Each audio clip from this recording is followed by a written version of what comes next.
Should you include research as one of your ERAS experiences? Hey everyone, I'm Dan from MatchPal and I'm a radiology advisor. This is a really common question, whether you have posters, publications, book chapters, how do I write about it in ERAS? Should I include it as a dedicated experience?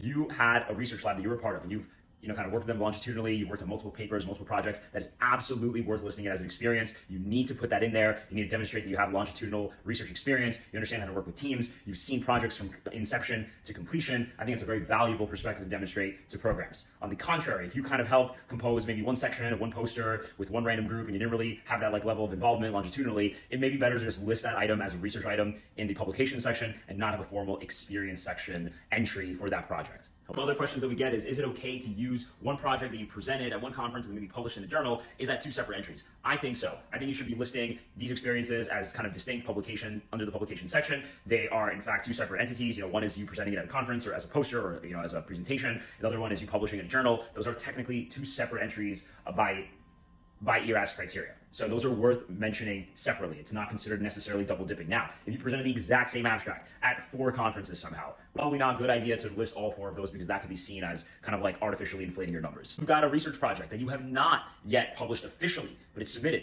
Definitely still include that. There's a section in ERAS that says under review or submitted. Still something you want to be able to talk about on interview day, especially if this is research that you're doing that's in your specific specialty. Follow us for more tips and good luck to everyone submitting their ERAS application this month.